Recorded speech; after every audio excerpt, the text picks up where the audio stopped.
Questão 3. Observe a imagem e marque a opção correta. Tem uma imagem dessa aí lá no livro de vocês. Vocês estudaram, vocês sabem. Essa modificação da paisagem, esse buraco, essa cratera, essa separação da Terra, aconteceu por causa de quê? Por causa da força das águas vinda da enchente? Por causa da enchente que fez essa fissura na Terra? É por causa da força dos ventos após uma ventania que abriu essa fissura na Terra? Ou é por causa do movimento das placas tectônicas que vão se distanciando gradativamente, um pouquinho a cada ano? Ou é por causa do ser humano? Foi o ser humano que fez essa fissura na Terra? O que aconteceu para que houvesse esse buraco na Terra? Marque a opção também. Questão 4.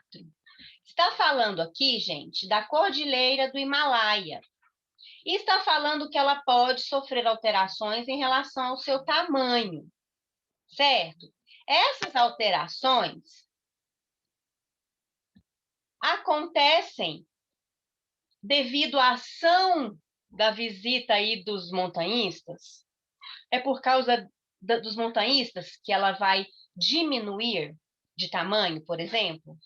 É por causa da chuva, que é o único fator responsável por alterar o tamanho das montanhas? Ou o planeta Terra é vivo, então as formas do relevo estão sempre se movimentando? É um movimento comum? É algo natural? Ou por causa da alta temperatura do núcleo, que influencia nessas alterações? Então, o que acontece para que o tamanho das montanhas possa sofrer alteração? Marque também uma opção só. Questão número 5. Eu tenho duas imagens, certo? Na primeira imagem, eu tenho um solo coberto de vegetais, todo coberto por uma extensa área verde. E na imagem 2, eu tenho um solo desmatado.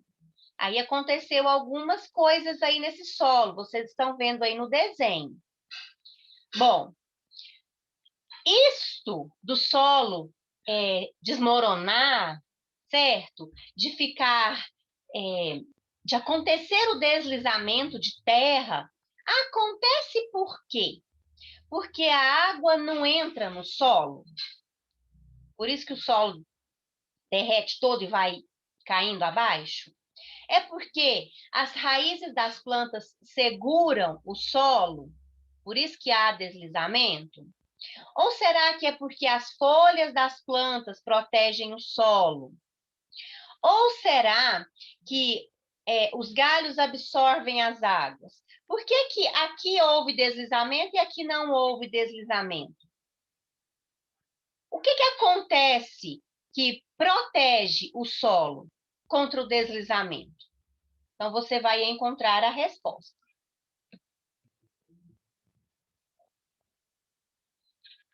Questão número 6. Considerando a ocorrência de chuvas nas duas áreas, observa uma área de cidade sem vegetação e uma área com vegetação, pode ser uma floresta. Então, de acordo com o período da chuva, nesses dois locais, é correto afirmar que a água carregará poucos sedimentos no solo com a vegetação? A água vai carregar pouca terra quando tem vegetação?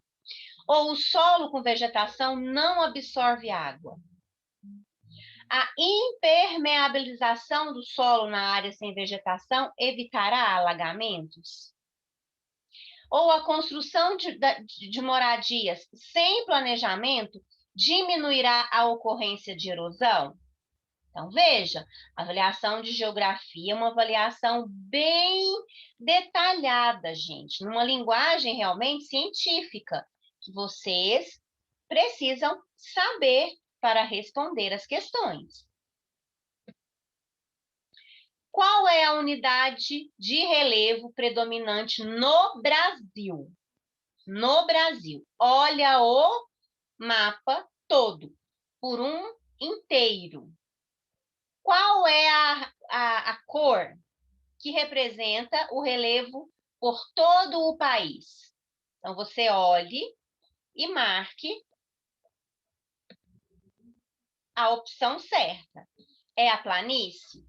É a depressão? Ou é o planalto?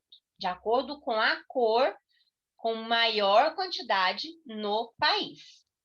Agora, no estado em que nós moramos, certo? No estado em que nós moramos, qual é a maior quantidade de relevo?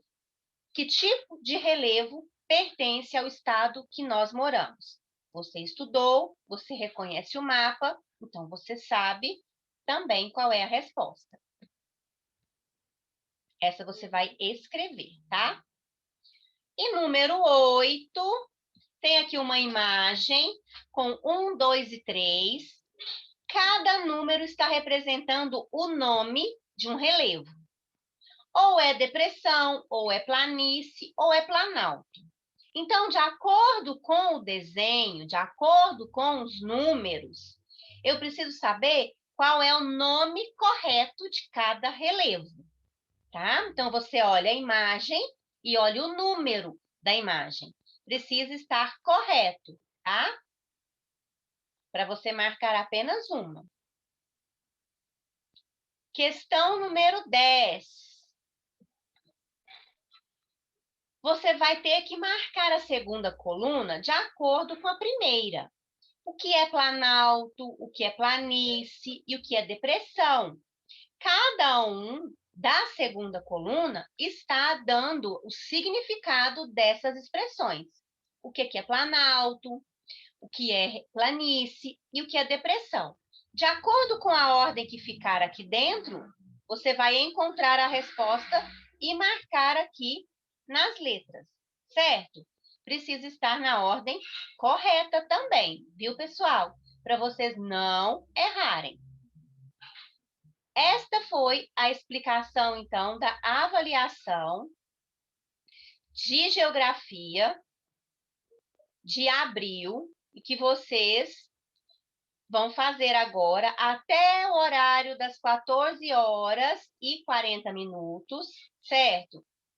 Nós precisamos observar o que foi feito na calculadora, porque a calculadora aqui, a atividade da Adriana, não tinha como usar o número 8.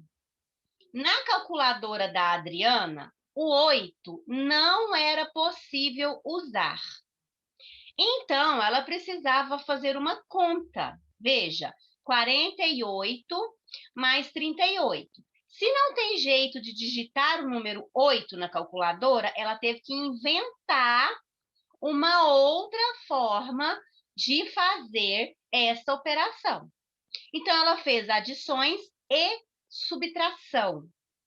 Então, veja bem, do 48, ela colocou 50. Então, ela acrescentou 2 no 48. Então, se ela coloca 50, ela pode digitar, porque o 8 não tem no número 50. E ao invés de 38, ela colocou 40, porque o 38 tem o 8. E se não tem o 8 na calculadora, não tem como fazer operação. Então, ela colocou 2 unidades em cada um dos números. Então, de 48 foi para 50. E de 38 foi para 40. Depois ela somou 50 mais 40. 50 mais 40 são 90. Só que ela não pode esquecer de tirar os 2 que ela colocou no 48 e os 2 que ela colocou no 38. Então, ela tem que diminuir 4, certo? Por que ela diminuiu 4? Que vocês entendam isso, porque ela somou 2 aqui e 2 aqui. Então, de 48 foi para 50, aumentaram 2 unidades. De 38 foi para 40, aumentaram mais 2 unidades. Então, são 4 unidades a mais. Então, 90 menos 4 unidades a mais é igual a 86, que é o que ela precisava fazer. Se você olhar na sua calculadora, 48 mais 38 é igual a 86. Mas a Adriana fez de uma maneira diferente, porque não tinha número 8 na calculadora dela, certo? Então, agora vocês vão ter que fazer a mesma coisa aqui, gente. Vocês vão ter que colocar o número 29 mais 39. Só que não tem a tecla 9 lá na sua calculadora. Estragou. Não funciona. Então, você vai fazer do mesmo jeito da Adriana, certo? Você vai usar a mesma estratégia. Você vai acrescentar mais 2 nos números, certo? Mais 2. Pode ser mais 1 no 29 e mais 1 no 39, certo? Aí você vai diminuir depois só 2, não são 4. Então, veja aqui, crianças, façam a operação nesse retângulo, mudando os números. Ao invés de 29 mais 39, vocês vão somar 30 mais 40. Veja aí como que vai ficar 30 mais 40. Lembrando que vocês têm que subtrair 2 no resultado final, tá? Façam a operação que eu vou fazer a correção. Podem fazer. Tia, eu não entendi porque eu tava no telefone e a trem ficou no silencioso. Você vai fazer a operação do jeito que a Adriana fez. Ao invés de fazer 29 mais 39, você vai fazer 30 mais 40. Quanto que é 30 mais 40, Mila? 70. Isso. E 70 menos 2? 68. Isso, muito bem. Você fez o cálculo que você vai fazer no livro. Pode fazer esse cálculo que você acabou de me falar.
Então, vamos lá. Veja se você fez certinho. Do mesmo jeito que a Adriana está fazendo. Olha, de 29 passou a ser 30, porque o 9 não existe na calculadora dela, estragou. E de 39, gente. Aqui é um 39, tá? Deixa eu anotar aqui, porque aqui é um 39. Professora, Aqui como é que ela estragou o 9 da calculadora dela? Não sei, não. Aqui é um 39, crianças. A professora digitou 30, tá? É um 39 que passou a ser 40. Então, 39 que passou a ser 40, mais 30 é igual a 70. 70 menos 2. Da onde que eu tirei esses 2 aqui, gente? Uai, eu acrescentei mais um aqui no 29, aí deu 30. E eu acrescentei mais um aqui no 39, aí deu 40. Então, esse mais um e esse mais um são 2. Aqui está os 2. Então, 70 menos 2 é igual a 68. Se você pegar a sua calculadora e conferir, 29 mais 39 é igual a 68. Confere na sua calculadora. A operação é a mesma coisa. São processos diferentes, estratégias diferentes, certo? Que você usou.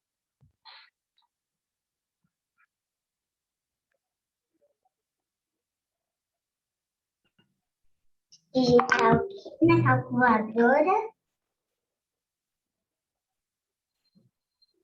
Tia, Oi. é para digitar o quê na calculadora? Para você conferir, você pode conferir se está certo. 39 mais 29 tem que dar 68, que é a mesma coisa que 30 mais 40 menos 2. É a mesma coisa. O livro trouxe de maneira diferente.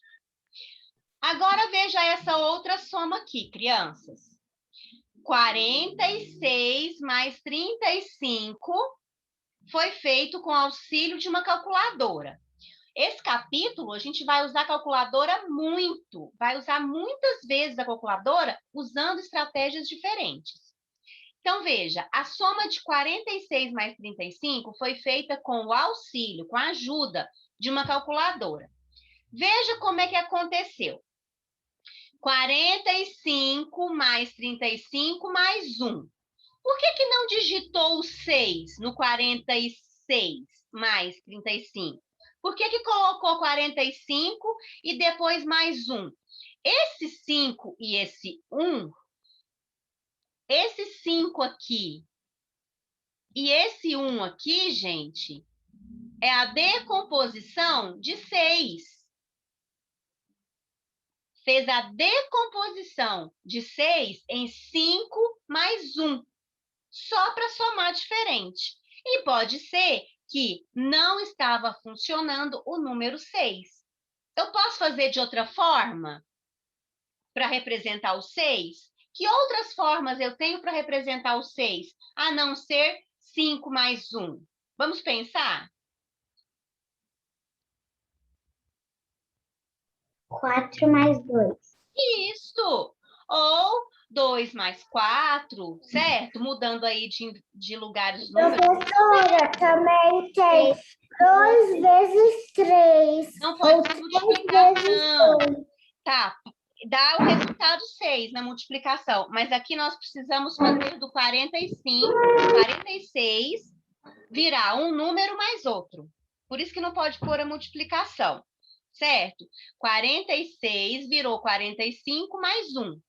46 poderia virar 42 mais 4, que é 46.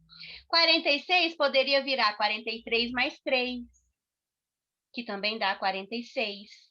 Certo? Poderia ser 41 mais 5.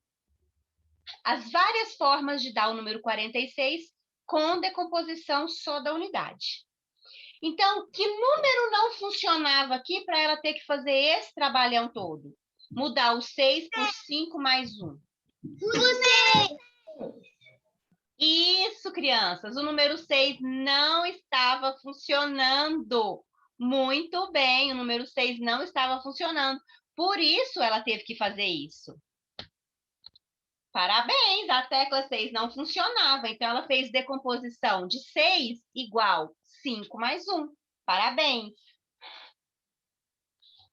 Tia, 3 mais 3 também dá 6. Também dá.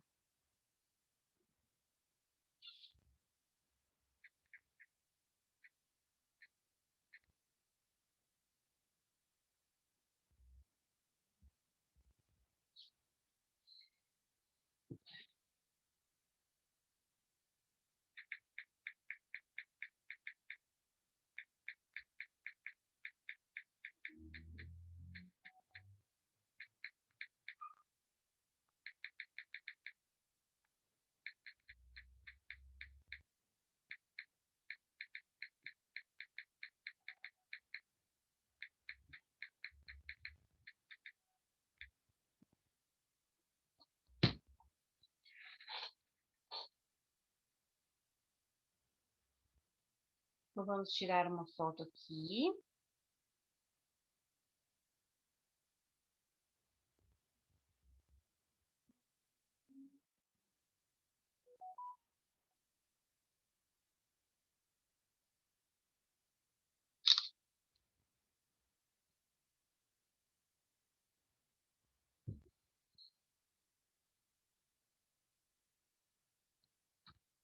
Continuando. Agora aqui, olha, use a calculadora. Gente, é para usar a calculadora, tá? São atividades feitas com a calculadora. Davi completou 36 meses de vida. 36 meses de vida. Um ano tem 12 meses. Então, quantos anos que o Davi tem? Como que você vai fazer o cálculo para saber a idade do Davi em anos? O livro trouxe em meses. 36. Seriam 12 mais 12 mais 12. 36 meses. Como que eu vou fazer a operação? Que operação que eu vou fazer para encontrar a idade do Davi em anos? O que que você tem que fazer? Quem consegue descobrir?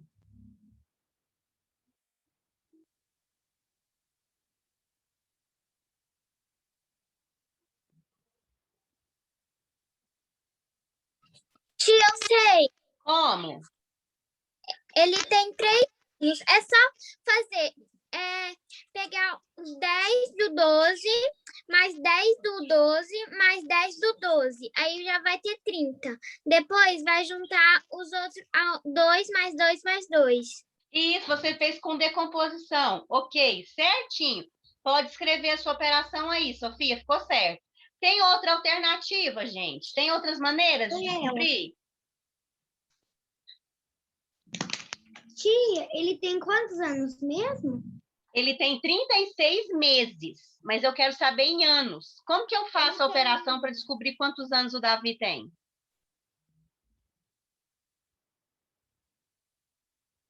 Tia, mas não passa de 12 meses. 36 passa, 36 é 3 vezes o mesmo valor.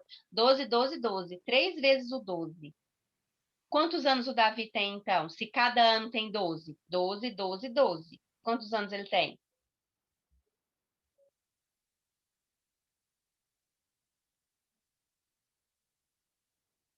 Ele tem 2 anos? Não. Ele tem mais de 2 anos. Se fosse 2 anos, seriam só 24 meses. Professora, ele tem 3 anos Tem e 6 3 meses. anos. Alguém falou aí baixinho, que eu não ouvi quem foi. Sofia Santos. Ele tem 3 anos e 6 meses. Ele tem 3 anos, não tem 6 meses, ele tem 3 anos inteiros. 12 meses, mais 12 meses, mais 12 meses, são 36 completos. E se eu dividir 36 por 12, você vai usar a calculadora para fazer isso. Olha o que o livro trouxe. Usando a calculadora, você tem que descobrir quantos anos o Davi tem. É uma divisão com 2 números. Nós não fizemos isso ainda, mas isso é estratégia de raciocínio. A Sofia Moura fez de outra forma. Ela pegou o 36 e foi desmembrando o número. Pegou 10 do 12, depois 10 do outro 12, 10 do outro 12, porque são 3 12. 10 mais 10 mais 10, 30.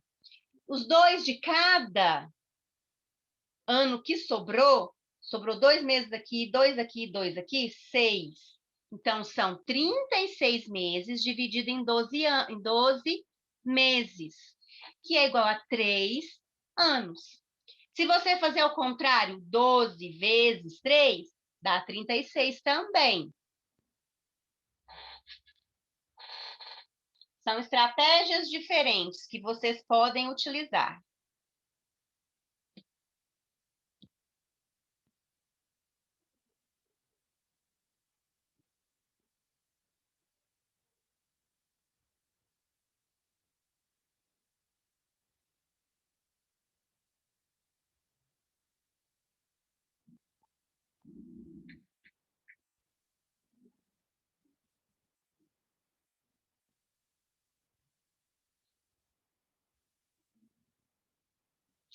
Agora, veja aqui, crianças.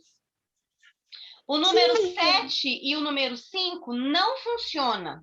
Essa calculadora pode jogar fora, porque o 6 não funciona, o 9 não funciona, o 7 não funciona, o 5 não funciona.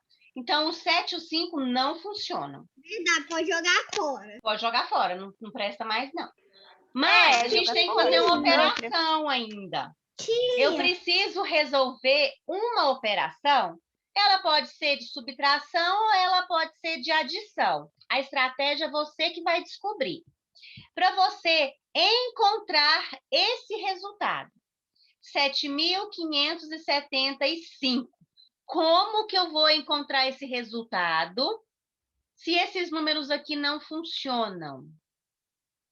Que número que eu vou somar? Número grande, porque esse número aqui é grande, é 7.575.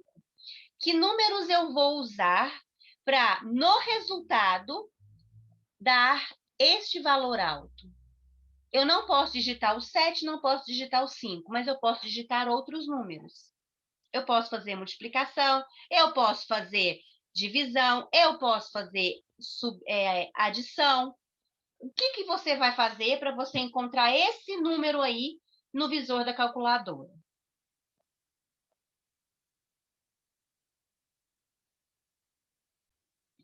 Veja bem as sequências. Na letra A, eu fiz sequência de menos 10. 3.630, menos 10. 3.620, menos 10. 3.610. Na letra B, sequência de 100 em 100, mais 100. Então, foi para 1.627, 1.727, 1.827, 1.927. Então, a sequência foi para mais. Eu adicionei mais 100.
Conferiram? Sim. Não.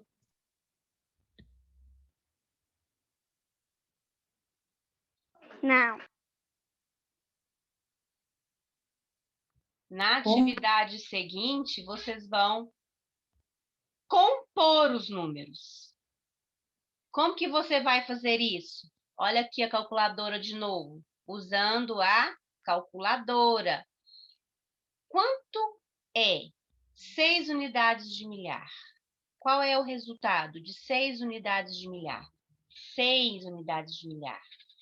1.000 mais 1.000 mais 1.000 mais 1.000 mais 1.000 mais 1.000. Quanto é? 6.000. E 32 dezenas. Você sabe que uma dezena tem 10. 32 vezes 10. Então, você vai usar a calculadora para isso. Você vai fazer multiplicações ou você vai somar 32 vezes o número 10. 5 vezes o número 10, 10 vezes o número 10, 15 vezes o número 10, 20 vezes o número 10, 25 vezes o número 10, 30 vezes o número 10. Depois 32 vezes. Você tem estratégias para fazer. Pode ser soma? Pode. Pode ser multiplicações, depois soma? Pode. Para isso, você vai usar a calculadora. Certo? Então, você vai fazer operações usando sua maquininha aí do lado, fazendo registros aí numa folha à parte, somando os números até o resultado final. certo? Se você já souber de cabeça qual o valor, você usa a calculadora só para conferência, tá? Podem fazer também. Tia, e no número 2? Então, você vai usar a calculadora para você compor os números. Deixa eu dar o primeiro exemplo aqui. Mila, observa essa letra A. Olha, 6 unidades de milhar. Eu coloquei 6.000. Por que eu coloquei 6.000? Porque 6 unidades de milhar. 1.000 mais 1.000 mais 1.000 mais 1.000 mais 1.000 mais 1.000. 6.000. 32 dezenas. Se você multiplicar 32 vezes 10, você vai encontrar 320. Por que 32 vezes 10? Porque o número aqui, ó, está falando que multiplica por 10 por causa da palavrinha dezenas.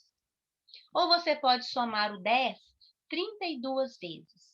10 mais 10 mais 10 mais 10 mais 10 mais 10 mais 10 mais 10 mais 10 mais 10 mais 10 mais 10 mais 10 mais 10 mais 10, 32 vezes. Demora? Demora. Mas você pode usar a estratégia que você quiser. E 17 unidades. 17 unidades são 17 unidades.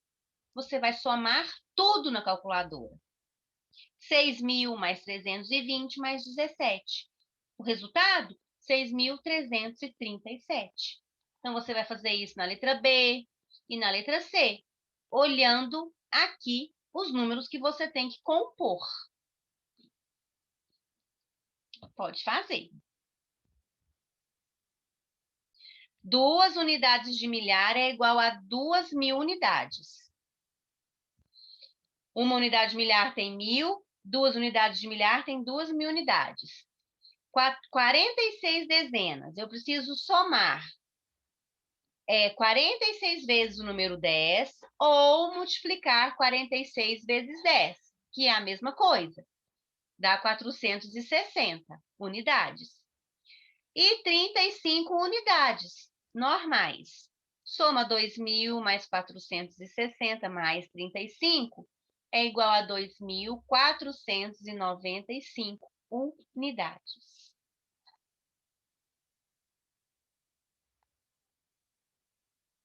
Confere direitinho o seu para ver se está tudo certinho.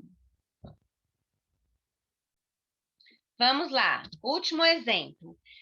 34 dezenas. É o mesmo caso aqui das 32 dezenas e das 46 dezenas.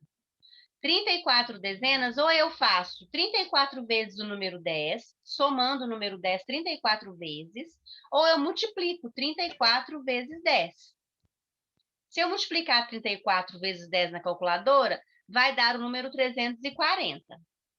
23 unidades são 23 unidades. 36 centenas. Aqui, gente, cada centena tem 100. Se eu contar o 100 36 vezes, vai demorar, mas eu vou achar o resultado 3.600. Se eu multiplicar 36 vezes o 100, eu também vou encontrar o resultado 3.600. Então, eu posso fazer de um jeito ou de outro, por isso a calculadora. 5 unidades de milhar. Ou eu somo o 1.000 5 vezes, porque eu sei que cada unidade de milhar tem 1.000 unidades, ou eu multiplico 5 vezes 1, 5. Somando tudo, 340 mais 23 mais 3.600 mais 5.000, essa operação aqui ela ficou de ponta cabeça. Não foi? Não começou do número grande, começou de um número razoavelmente grande, foi para o menor, aí depois foi para outro maior, depois para o maior de todos. E deu o resultado 8.963. Confere no seu livro, confere seus cálculos, se você fez outro tipo de história sobre formação dos bairros, certo? Tipos de bairros, a história dos bairros, como que funciona, não é? Como que representa a identidade de um povo, a cultura, por meio do bairro. Então, aqui nós estamos falando de Pelourinho, que é um bairro lá de Salvador, né? Capital da Bahia. um bairro famoso, onde as pessoas vão visitar, os visitantes, né, as pessoas que viajam, sempre que vão a Salvador ou a Bahia, vão conhecer este local, porque é um lugar de visitação e que conta também a iniciação da cidade. Porque Pelourinho era um mastro que eles faziam no centro da cidade, né, para marcar ali, para limitar o centro do local. Eu não sei, Mila, quantas páginas nós vamos usar, não, tá? Não preocupa quantas páginas. Assim que o tempo der certo, a gente vai caminhando com o livro, tá? Então, o Pelourinho era isso, era uma marcação de território, né? E ficou conhecido, então, esse bairro lá em Salvador por este nome. O próprio nome se refere ao instrumento, né? Como era chamada aí, uma coluna de cimento que faziam, né? De concreto que faziam. O que aconteceu? Vocês estão me vendo? Sim. Porque vocês sumiram daqui. Sim. Espero que a internet não caia, mas tudo bem. E também, gente, era usado esse local no centro, né, da cidade para castigar os escravos.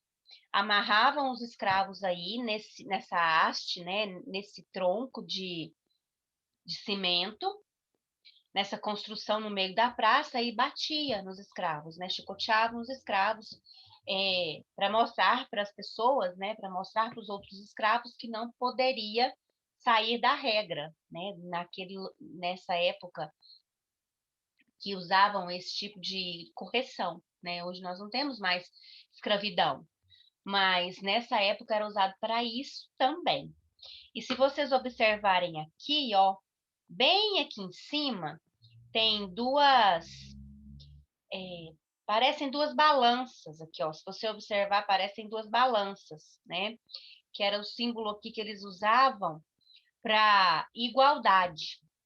Então, assim, eles pensavam que, mostrando, né, o castigo dos escravos, né, se tornaria igualitário a ideia de trabalho que eles estavam fazendo, que era comum e que era aceitável. Então, ninguém mudava. O bairro Pelourinho possui nas suas ruas, né, ladeiras de calçamento em paralelepípedo, que é aquele calçamento de tijolinho, né, de pedra, bem antigo.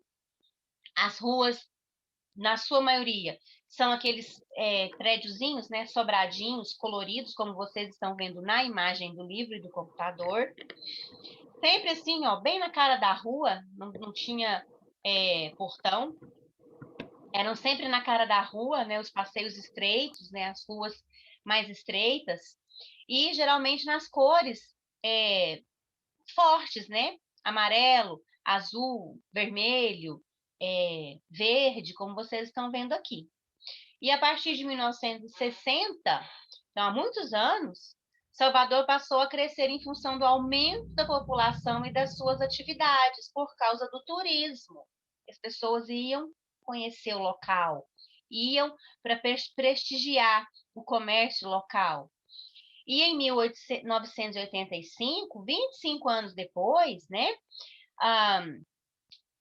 a Unesco, né, que é a Organização das Nações Unidas para a Educação, Ciência e Cultura, reconheceu, foi um reconhecimento, né, um ofício, um documento, o valor histórico do bairro. Então, Pelourinho é reconhecido mundialmente como valor histórico que conta a vida desde o início da criação de Salvador até nos tempos atuais, falando então também da escravidão, também do castigo que eles sofriam, que era nesse mastro no centro da praça.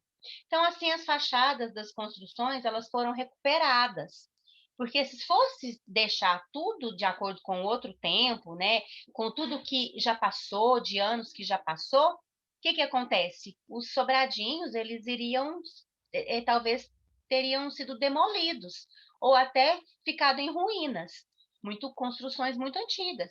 Então, foi tudo recuperado da mesma forma, do mesmo padrão, estilo colonial, estilo diferente, com beiradinhas coloridas, mostrando a cultura dos povos que vieram para o Brasil, né, da Europa, que vieram para cá, e começaram a construção aqui.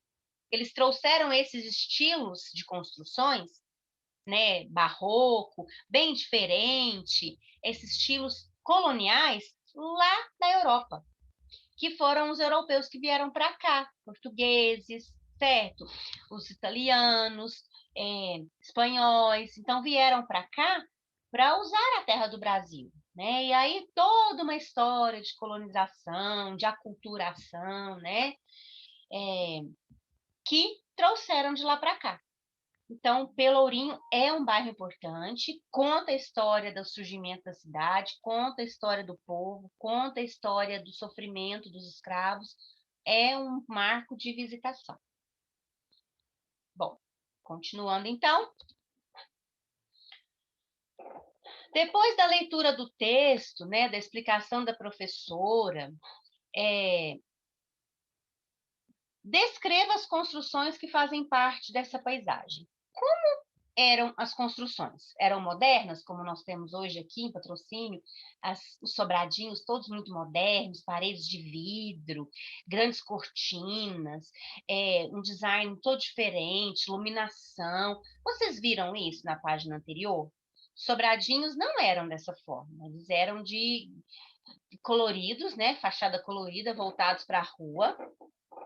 Não tinha portão, não tinha muro, era na cara da rua, várias portinhas, né, várias janelinhas, e todas muito bem coloridas, certo? Então, é um modelo diferente, um modelo para aquela época. E manteve-se porque conta a história da cidade. Porque senão já teria demolido tudo, feito tudo asfalto, para reconstruir a cidade de Salvador, que é a grande capital. Então, olha, o que vocês viram lá? Vocês viram ruas estreitas, de paralelepípedo, vocês viram sobradinhos todos juntinhos, um ao lado do outro, vocês viram fachadas coloridas, que é a parte da frente toda colorida, detalhes coloridos, e as janelinhas voltadas para a rua. Então, era tudo voltado para a rua. Tinha sacada, certo? Vocês vão ver no outro livro de história o porquê das sacadas viradas para a rua. Tem um motivo, viu, gente? Muito especial, mas vocês vão ficar sabendo só no livro 2, tá? Só no livro 2. Eu não entendi o número 1. Tia. Veja bem, agora, essas construções que vocês viram no Pelourinho, elas são modernas ou elas são antigas? Vocês viram aí que os sobradinhos, eles foram recuperados, certo?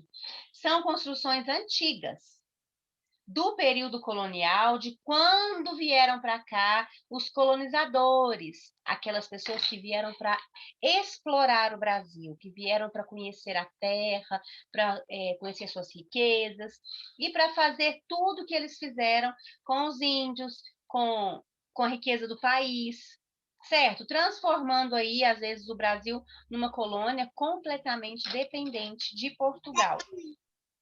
É muito ruim, isso é triste. Eu não entendi o número 1. É porque você estava lanchando, não é, Mila? Enquanto eu estava explicando? Não. Você não estava aí? Entendi mesmo.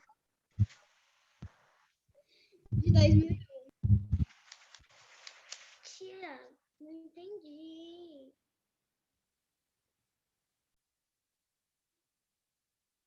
Então, faça a correção direitinho. Por que é importante preservar, gente, as construções históricas? Por que é importante preservar uma história de um povo que viveu há tempos num local, mantendo as construções, fazendo apenas as recuperações necessárias para que o prédio, ou a casa, ou a construção não caia. Manter as ruas do mesmo jeito, o padrão do mesmo jeito. Por que é importante preservar isso num bairro histórico? O que vocês acham?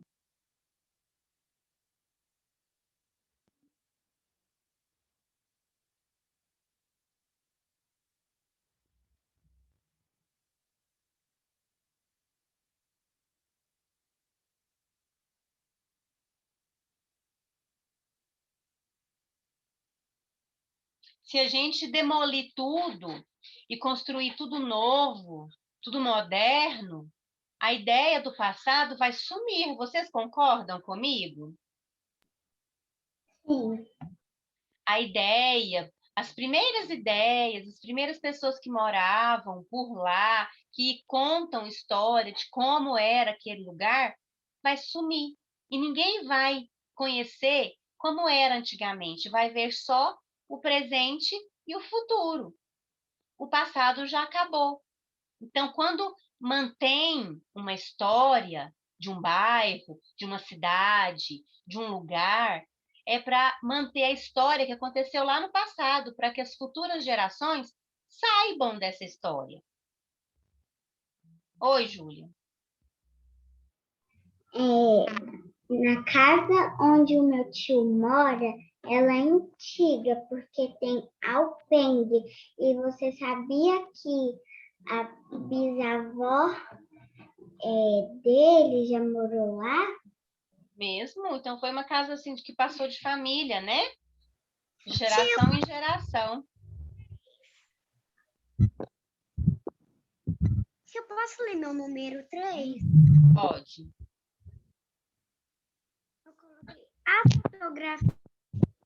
A fotografia é de hoje, porque os carros na foto, eles são de hoje. Sim, se você quiser trocar de hoje do final por atuais, para não ficar repetida a palavra hoje, também pode, tá? Mas ficou certo.